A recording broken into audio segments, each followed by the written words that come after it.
What's up, guys? Welcome back. It's your girl. Can you quit it? She's already started. I'd be lying to you guys if I didn't tell you that I've already filmed this video once. All my footage got deleted, so I'm refilming it. So now I have to deal with her being on crack for this. Let's hope she calms down. So, you guys saw the title. I'm gonna tell you guys all of the books that I've loved / hated over the last few years that I've read. But I'm also gonna get something straight. There is not one single book on this planet that I hate. It's more so just what wasn't for me. You know what I mean? Can you get your baby? Where is your baby? Can I get through this? Or are you gonna eat me the whole time? She's already trying.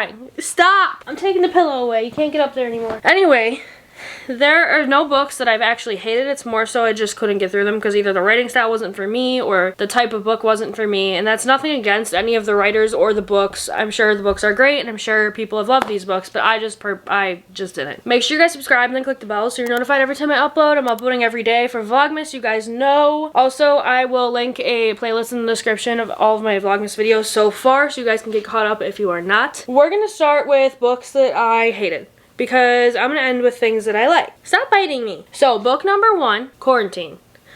I tried to read this before COVID and it was just not for me. I tried to read it 3 different times and I just couldn't finish it. I got, I think, third way through the book and I just ended up putting it down and not coming back to it because the writing style just wasn't for me and the topic apparently just wasn't for me either. Can you quit biting me? I need to read the back. Do you want to help me read the back? Help me? No, you don't get to bite my books. It says, a modern day Lord of the Flies. It was just another ordinary day at McKinley High until a massive explosion devastated the school.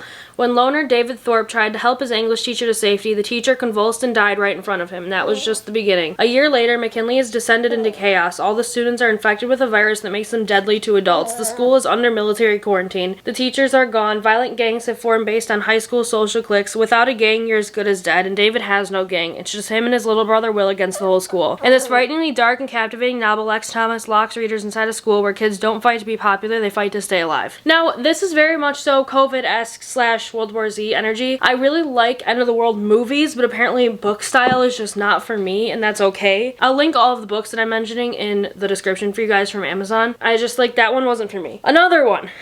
Are you done?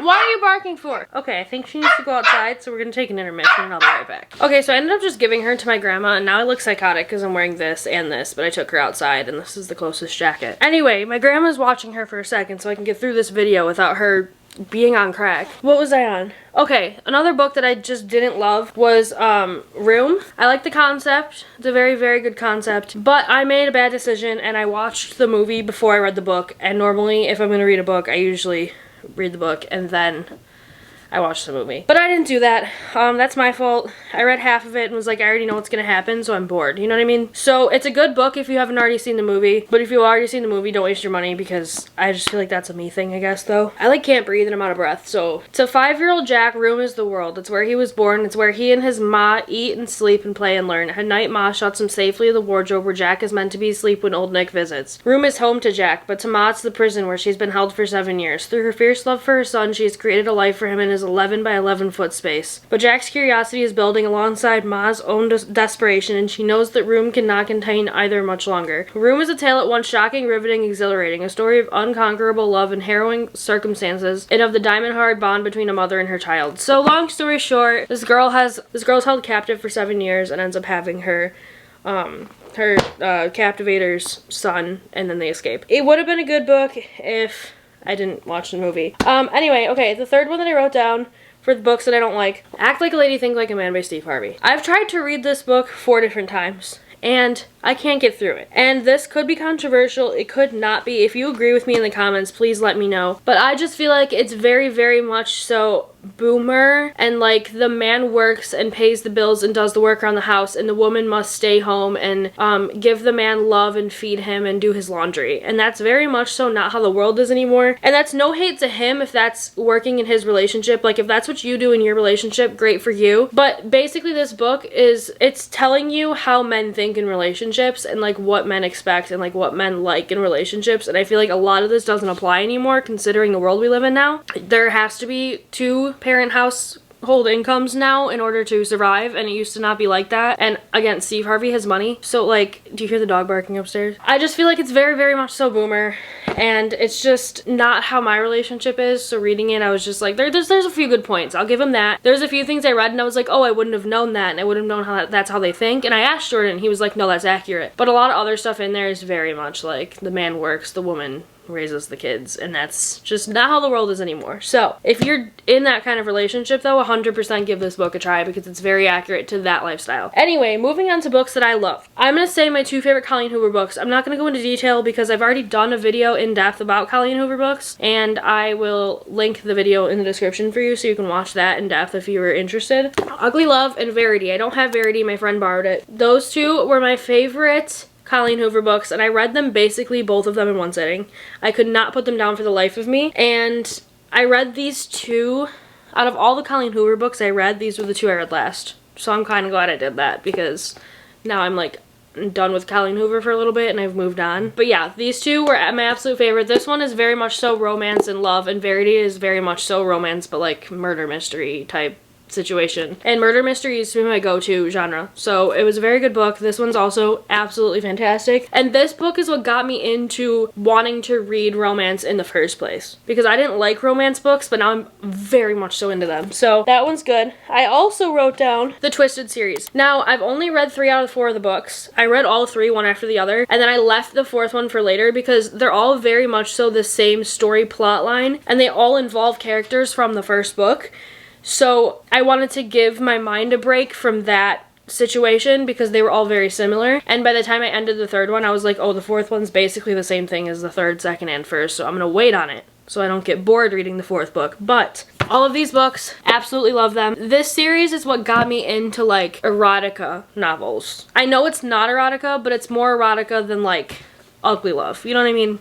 And this series was fantastic. I read almost all 3 of the books, honestly, in a month, and that's a lot for me because I never read, but when I do, I read, okay? Absolutely fantastic. If you guys were thinking about reading this series, please do it because it was fantastic, and it got me back on my reading grind, which I'm not on right now, but we'll talk about that. It got me back on my reading grind, so I highly recommend that series. And then I also wrote down A Stolen Life by J.C. Duggard. So this book is very, very similar to Room. The only difference is I didn't watch a movie before I read this book, and this is a memoir, and it's written by the girl that was taken. So I'll read the back. I read this entire book in one sitting, by the way. I didn't put it down once. I'm very into like captivating like murder mystery, obviously, but also the thought of the fact that somebody got stolen for years and years and years and then made it out is insane to me, and the fact that the girl that got taken is what wrote this is what made me want to read it. So anyway, in the summer of June of 1991, I was a normal kid. I did normal things. I had friends and a mother that loved me. I was just like you until the day my life was stolen.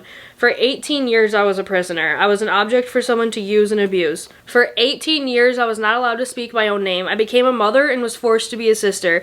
For 18 years, I survived an impossible situation. On August 26, 2009, I took my name back. My name is J.C. Lee Duggard. I don't think of myself as a victim. I simply survived in intolerable situations. A Stolen Life is my story in my own words, in my own way, exactly as I remember it. 18 years this woman was held captive. My camera is about to die. Okay, my camera died, of course, as I was doing the outro. But anyway, if you guys want more videos like this, or you have any book recommendations for me that are similar to the ones that I've said I've loved, I forgot one. I forgot the book I'm currently reading. Okay, so I'm actually currently reading Haunting Adeline. This is the book I'm reading. I already bought the second one, and I'm not even halfway done with the first one because I already know I'm gonna love it. So I started reading that book like 2 months ago, and then I stopped reading for a month, and I need to get back into it and finish that book, but absolutely love it. All I'm gonna say on that book is if you are under 18, do not touch it. Don't even open the cover. Also, it is very much so this is a trigger warning for me saying things before I say them. It's very much so sexual assault, rape, like knives, like blood,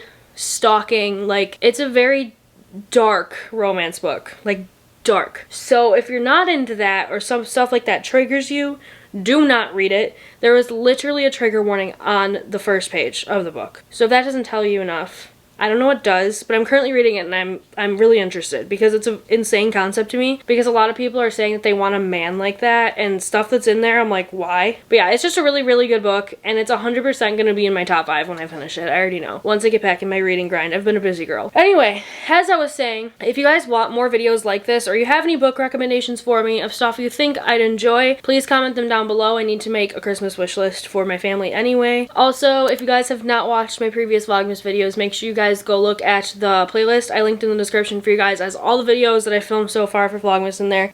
Make sure you guys give me a big thumbs up. Also, make sure you guys subscribe and then click the bell so you're notified every time I upload. I'm obviously uploading every single day. It's December. And on that note, I will see you guys tomorrow. Love you.